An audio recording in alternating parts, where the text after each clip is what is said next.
Getting back to the world of free will, of our Bechira, our free will, and yet that HaKadosh Baruch Hu has what's called Yediyah, he has foreknowledge of everything that's going on, we now come to another one of the commentaries on this idea, and this is someone by the name of Rav Crescas, who lived from 1340 to 1410. So we're going back right now, quite about we're talking about almost 700 years ago. And he has the following view, and it's really a lot different, I believe, than anything that we've seen up until this point. Whether or not his approach is going to be universally accepted or not, I'll leave it up to you to decide. But it's a very different opinion than anything that we've seen, and it's going to create an issue as we play everything out. But he'll answer for that also. We'll see if you are in agreement or not. Now, he says like this. If you think about what we said before from the Rabbi and what we said also from the Ravid, so there's certain limitations almost that Hashem has on his Yediyah, on his foreknowledge. In order for Bechira to work, for free will to work, HaKadosh Baruch Hu cannot have this all-encompassing foreknowledge, otherwise that's really what's pushing and dictating your decisions in your life. So therefore they come up with these different ways to describe how Hashem kind of limits his knowledge of what you're going to do in order that you could have free will. That's what we said previously. Rav Crescas says a different idea. And that idea is that it's not that HaKadosh Baruch Hu has to limit at all his foreknowledge of what it is that you are doing, but rather the idea of our personal Bechira, our free will, that's what's limited. Meaning up until this point, we've been learning according to the Rambam, according to Rav Sajid and according to everybody, that we have free license in our decisions, unadulterated free will. You could do whatever you want, however you want, whenever you want. Hashem's not pushing you, he's not pulling you. No one's really pushing or pulling you. It's all your decision what you want to do with your life. Says Rav Crescas, not so fast. The only way that free will could actually work in the way that the way he's gonna learn it up, is that your Bechira, your free will, has limitations of how much you can actually choose. And he understands the following idea, that human actions are really just consequences of the causal web that is the universe. The universe is functioning in a certain way. It's been going on for thousands of years already. There are a lot of moving parts that are happening. It's like if you ever take the back off of a watch and you see all the different cogs that are there. Each one is moving, but each one is only moving because of something else that is moving before that. So altogether in unison, the clock is going to work. Take out one piece of that, one of those cogs, one of those pieces over there, the clock doesn't work. HaKadosh Baruch Hu made a very complicated and a very fascinating universe, and there's people, and there's history, and there are actions that are taking place. Everything is moving together, and everything is kind of revolving and working off of itself. Says Rav Crescas over here, all of the past events and the phenomena conspire to form a chain of causality that forces all subsequent events into being, including human action. Which means you're not like a chiddush, you're not like this new entity that came into the world and you're going to seize the day with free will and I'm going to do whatever I want. You're only acting and doing things based upon everything that preceded you for the last 5,784 years of the Jewish calendar. Since the time of Adam Arishon, the first man, so everything began moving in process. Everything is happening in real time, to as we would say.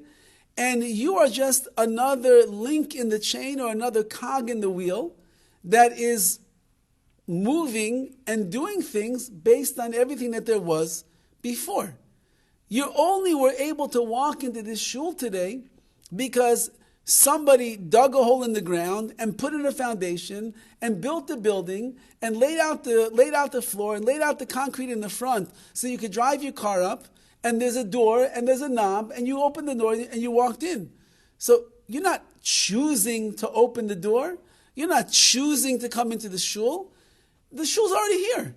So you're just a product, so to speak, of that which was already set up. When you went into your drawers this morning and you picked out your clothing, so somebody else made those clothes. Somebody else decided that's what's in style, that's what's in fashion. So you bought those pants and you bought that shirt and you bought those shoes because you went to that store and that store had this on the shelf. Is that free will? And when you woke up this morning, you feel like wearing this clothes? Is that you're choosing? Is that free will? Says Rav Crescas, that's not free will.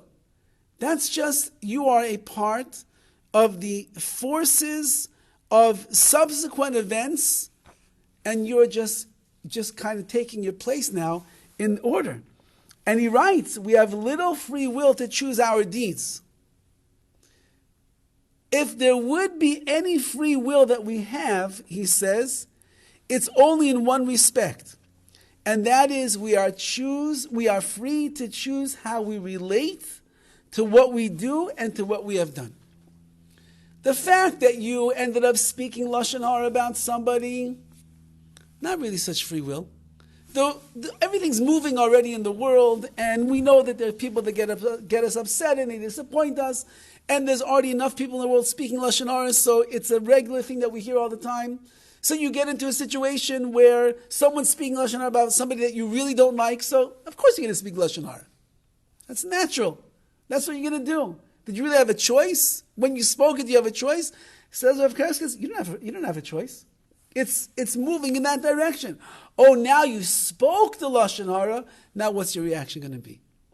How are you going to deal with that? Are you going to feel bad? Are you going to regret?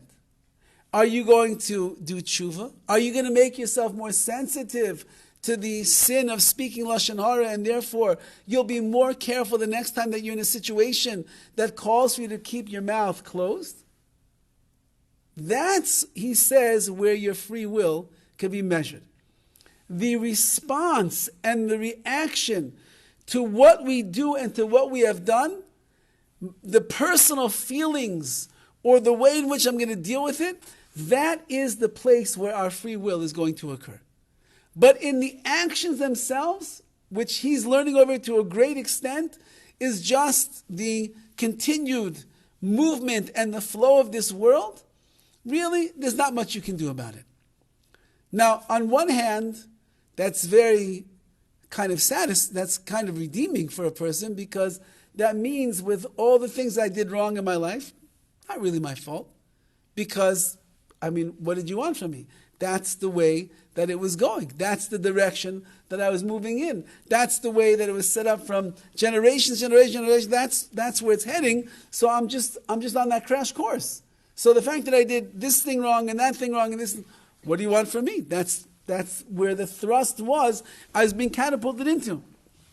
But the question is, okay, so you did all the wrong things. But how do you respond to that? How do you feel about that? What do you do with that right now? Meaning, could a person shift the movement or the decisions or the direction that they are going in, even though that everything is moving straight forward as it is right now? If I will become sensitive enough to that particular thing that I'm doing wrong, so will I then be able to conquer the casual flow that's leading in that direction, and seize that moment for myself and say, you know what, I'm going to stop. I'm not going to do this anymore. So says Rav Crescas, seemingly that's what he's writing over here, that's going to be the area of our Bechira, of our free will. It's now getting very localized, and it's not what we thought it was before. Before we thought that there are major areas of our life that we actually can decide what we want to do, what we don't want to do. He's saying right now, you don't really have a choice. It's the world is moving in motion, and you're just part of the motions of the reality of the universe, of the culture of society. It's just going the way that it is. But when it's done, the question is, do you feel anything? Do you acknowledge anything? Do you change anything after that? Now, this is not such a far-off concept. We spoke about this much earlier in this book, and that is that, let's say that you hold of that, like everybody else up until this point, we have bona fide free will, and we can really do anything that we want. Does a person utilize their Bechira in every single decision or situation that they are involved in? For example, when you picked your clothing out of your drawer this morning, were you using Bechira? Were you using free will? When you walked into the kitchen and you were hungry, so you decided to have breakfast, and you took out the cornflakes instead of the wheat bran, and you took the almond milk instead of the regular milk, and you sprinkled some blueberries in there instead of strawberries, and you took a glass of orange juice and you filled it up halfway instead of all the way, were you using your Bechira, your free will? When you were tired last night and you wanted to go to sleep and your favorite show is on, and you're thinking to yourself, wow, how could I go to sleep without watching my favorite show? And you decide, you know what, I'm so tired, I'm just going to go to sleep. So, did you use your free will at that time? So we spoke about this idea, and this is the words of Rav Dessler, that Rav Dessler learns that the only time in your life, in your day-to-day occurrences, that you're actually using Bechira, free will, is when you feel that there is a moral struggle that is going on inside of you to choose one thing over the other. There's the good versus the bad versus the good, and you are struggling to make the right decision, and you can feel the quandary that's going on inside of you, and you are now being forced into making a decision of what exactly you want to do. But those things in our life that function almost on automatic pilot, where there's not much thought process involved in them, that would not be free will. There I am the creature of habit that I have become. So even breakfast or dinner, or again, even if you're choosing between two restaurants, one is the Fleischig Steakhouse and one is the Milchig Pizza Shop. So and you decide to go for Milchigs instead of Fleischigs or vice versa, is that really free will struggle that a person has? It's your creature of habit. You're in the mood for pizza, or your wife wants pizza and you're not in the mood to hear her scream and yell at you that you always get your way, so you go for pizza. That's not such free will, that's creature of habit. So a creature of habit is not a performer of Bechira, free will. Rav Crescas is saying to a certain extent over here, the world exists where it's created over the centuries of civilization that we are all creatures of habit. And therefore, it's almost a given what a person's going to do in any situation. Because I'm just moving along in the flow. You go to the ocean, and the wave comes in, and everybody's going with the tide, with the wave. So the fact that you go with the tide, that means that you're choosing to go with the tide? That's the way that the wave is moving. Everybody's moving in that direction. So, if you decide to swim against the tide, you want to go against it, that's a different story. But assuming that you're going with everybody else, you're going with the tide, with the direction, with the flow of the water. So if the world has a flow to it, if the world has a direction that it is moving, if there's a tide that's pulling people in certain directions, you're just part of that. You didn't make a decision. You didn't make a choice. You're just standing in the way. And therefore, whatever you are going to do in your life is all part of that which is already existing and is already moving. So, no free will, says Rav Crescas, in those particular cases. So then we're at Bechira. We hold that the world is created with Bechira, with free will. That's how we look at the Torah from the very beginning. Adam and Chava had Bechira, they had free will. They made a very big mistake. They ate from the Eitz Hadas, the tree of knowledge of good and evil. They destroyed, more or less, the direction of mankind at that point. So we know that there's free will. Otherwise, why would they have been punished? Why is the Torah filled with so much reward and punishment? Now Rav Crescas is going to have to deal with this question. This is going to be one of the major questions on his approach. If the Torah itself is filled with reward and punishment, we understand that we get rewarded when we do the right thing, and we get punished when we do the wrong thing. And that's the basis of all the Torah, all the mitzvahs. Do a mitzvah, get rewarded. Do an aver, you get punished. But if you're telling me there's no free will, so that I'm just going through my regular daily routine, tefillin, davening, kosher food, brachos, Shabbos, hold my mouth back from saying Lashon Hara, but it's just all part of the rhythm of the universe, so then why should I ever get rewarded? And if I do the wrong thing, but doing the wrong thing was just also me being in the tides that are drawing me in one direction, so why am I held responsible for that? I didn't do anything wrong. You're telling me I don't have real free will. How I respond to it, that's my free will. So I should get rewarded because after I committed the Aveira, I feel bad. So I don't get punished. And if I did the Aveira and I don't feel bad, then I'm going to get punished. How is the Rav Crescas going to deal with that? So he's learning over here that really our free will choice is only how we relate to what we do and to what we have done. And therefore he expounds upon this idea. And he says like this, that when an action occurs in the world, the person who brings about that action is free to relate to his action with either an internal sense of approval or one of censor. I just did something. Now, whether I was thinking about what I did or not, Rav Crescas, you weren't thinking about it. You did what you did. Now comes your moment of free will. How are you going to react to what you have done? Do you approve of your actions? Or do you disapprove of what you've just done? We are free to identify with our deeds, to see them as true expressions of our essence, or to repudiate them as essentially foreign to that essence. Meaning, is that who I really am? Or that's not who I am? I just did the most amazing act of chesed in the world. I just walked the old lady across the street, and when I got across the street, she said, "Please don't leave me. I'm a little bit spacey right now. I don't know where I'm going." And I say, "Tell me, where do you live?" She said, "I'm not sure where I live." And I look into her wallet and I see what her address is. I say, "Miss, would you like me to take you home?"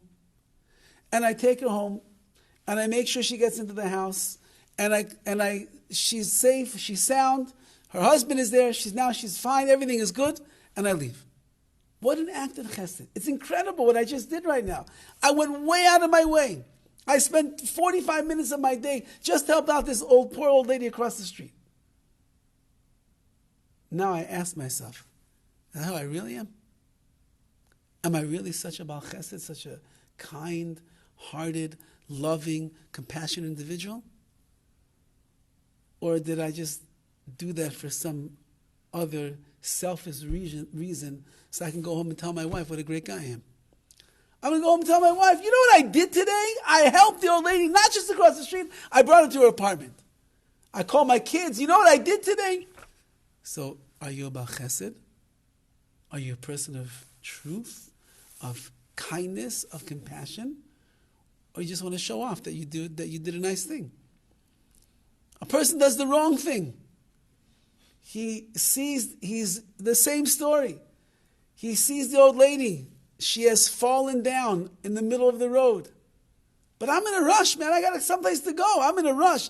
I'm not going to bend down and pick the old lady up. I'm walking across the street. She's walking in the crosswalk as well. She falls down in front of my face. Woo! I go right around her and I walk past her. Because I'm thinking I have this big meeting I have to go to. I don't have time right now. But an hour later, you're driving in the car, and you say, "Did I actually walk past that old lady who fell on the ground? Did I actually do that?" Now you have to decide. Well, is that who you are? You're a callous person who doesn't care about other people, or you made a mistake.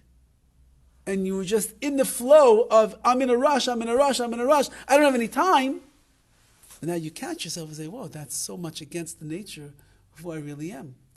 Says Rav Crescas that this is the point of free will. That when you do what's right or when you do what's wrong, you have to decide, is that enmeshed in your essence of who you are? Or is it something that is separate from you and I made a mistake, or I did what's right and I have to either pull myself farther away from those actions or closer to them? And he writes, and we'll finish I think with this, that our moral responsibility consists not in our actions, but in how we choose to relate internally to those actions as they occur. Which is a revolutionary idea in Bechira. You have no choice. You're going to do what you do because that's the way the world is moving. But after you've done it, after your body and your mind and your heart went through that action, now you have to decide, what's my relation to that action? Rav Crescas holds that the causal chain of universal events forces our actions as surely as any cause and effect phenomenon, which is very hard to understand, but it does not force our inner responses to those actions. So to help the old lady across the street, no choice. That's how it's working, that's how it's going to happen, that's how you're going to do it. But how do you feel afterwards? You feel like a better person? You feel like an elevated person? You feel good about yourself? Do you feel like you just did such a wonderful act of kindness and you'd do it 1,000 times again if you had a choice? Or you're numb. You just, whatever. Anybody does that. The old lady can't get across the street, you help her. Oh, what do you mean anybody does it? There was another guy that walked right around her. That was his flow in the universal chain of events. He walked right around her. So then that guy has to decide for himself later on, am I really so callous? Am I really so cruel? Did I actually watch an old lady fall in front of my face and walk around her and not help her because I'm in such a rush to go take care of whatever? I probably need his coffee and his Danish. What is he in such a rush for? There's a person over there who's falling on the ground. Why aren't you helping her out? Says Rav Crescas, it does not force, it does not force our inner responses to those actions. That sensitive, private inner domain remains free to form its moral attitudes and judgments, which means it's a very deep area that our free will is going to exist. It's only in the pinimis, only in the most inner recesses of our heart and our mind, are we going to decide if, with our free will, what our attitude and our thoughts and our feelings are going to be towards that particular thing. So it's very, very delicate and very refined area. The larger things, no control over, that's what he's saying. The very delicate recesses of our soul, the sensitive parts of our emotional world, our moral world and the like, that's where our Bechira is going to take root. Now, he's just starting to explain. We'll see more next time, and then we're going to have to address this major question on Rav Crescas. Well, how do you deal with reward and punishment then? If everything in the Torah is talking about, do this, you get rewarded, do that, you get punished, now you're telling me you don't really have a choice. You did the mitzvah because that's the way the flow is taking you. You did it in a very, you did it on your own because that's the way the flow is taking you. So where's the world of schar v'einish? So he's going to have to come up with an idea that's going to relate into that as very sensitive, private place inside of one's heart where the world of reward and punishment is going to take place. Okay. If you weren't confused enough already.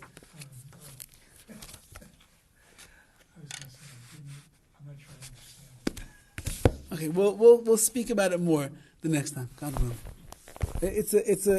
Again, this is not the standard approach to what Bechira, free will, really is, but it's a kind of a fascinating approach if you think about it. And even if that's not the way that we're going to approach it, but certainly the idea that the inner feelings that we have is a close to home area that we have where our free will is going to make a difference. Why can't you say Excuse me. Why can't you say how you felt about it afterwards is also what God could determine. Say again? In other words, let's say you walk past this lady. Yes. Then you thought, what did I do? I should have helped her. Right. Now, that thought was also something that God could. So that's what he's saying. So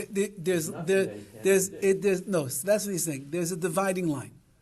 The events, no choice, because that's how things are moving along. But your inner world, which let's say is your neshama, is your soul, and your heart, and your thoughts, that's your inner world, that belongs to you. Hashem's not going to manipulate your inner world to do things that he leaves within your free will. Okay, but he may not manipulate it, but he knows what you're thinking. Well, of course Hashem knows everything. So He knows, no. But this is a different point. No. This is a different point. Because what he's saying is, even if Hashem knows everything's going to happen, because that's the way the world is running. But what your reaction is going to be, that belongs to you. Now, of course, let's go back to some of the other ideas. God does know everything, but even if he knows everything, that's only because he's seeing the future right now. So however you're going to react to the situation, let's say that God knows. That's not a contradiction. Yes, he knows, but your inner world is what belongs to you. But you said also something that things around that.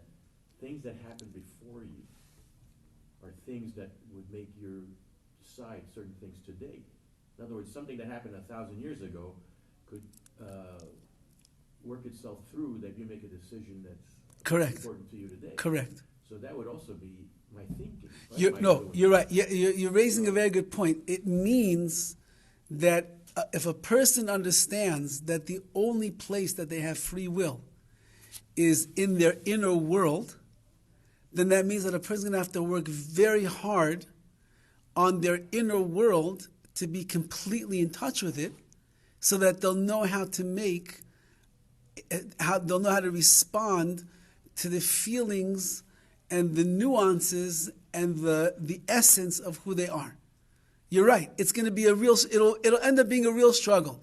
Meaning, if I am it will be. No, because if I'm really a creature of habit, if I'm really just another person in the world after thousands of years already, and things are just moving along the way that they are, and part of the actions that I'm a part of also influences the way that I think and I look at myself, so then it's going to be up to me to strip away the layers that are on top of my real self and get deep down into my heart and my soul to understand who I really am, to be able to be aware of my true essence. That's going to be a very tall order of Bechira, of understanding how to use one's free will.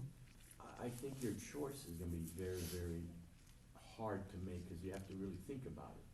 But I think Hashem will already know how difficult it's going to be for you, what the progress is going to be, but he also knows the outcome. He knows the dilemma you're going to go through. He also knows the outcome. No, but that's true. But I don't know. I don't know. Meaning, all I know is that the only place that I have actual free will is how in tune I'm going to be with myself. So therefore, I have to work to get deep down inside of myself to understand how I'm working. Right. What I'm saying is, and I think we talked about this before, is God knows what you're going to do, but you have to make the decision, even though he already knows what you're going to do. Correct. But you're saying because he already knows, it's not my decision. But that's what we've been saying up to this point. I mean, the fact that God knows what I'm going to do has nothing to do with the decision I make. It does. The fact that God knows what I'm going to do next week doesn't change the decision that I end up making next week, because just God already knows. The fact that right now I'm going to choose this, Hashem knew that already. He knows it already. Okay. But it doesn't change me making. He also knows why I made that choice. Okay. He also implanted in certain information for me to make those choices. Well, so again, that's the struggle in this opinion over here. That means that the world is running, And as we're pointing out over here, that my thoughts are going to be influenced also by the nature of the flow of this world. But if I have free will only in that area, then that means that Hashem is demanding of me not to allow my thoughts and my feelings and my emotions and my spiritual world to bear with it the influence of those thousands of years of chain reactions. There I'm expected to pull away the layers that are blocking and get deeper into myself. But you can never get rid of those layers because that's who you are. No, but that's the question. How much? You're made up that of what right? all those But that experiences will be you the had. question. How much am I going to be able to get inside of there? But you know, I don't think you can leave your past behind. I think it's like saying I'm going to take myself out of my brain and put myself in total emptiness. No, it's not emptiness. I'm actually getting into myself, meaning who I think I am. But that's But again, who I think I am and who I really am are two different people. And the deeper, but the deeper that I'm going to go inside of my soul, the more I'm going to learn who I truly, really am.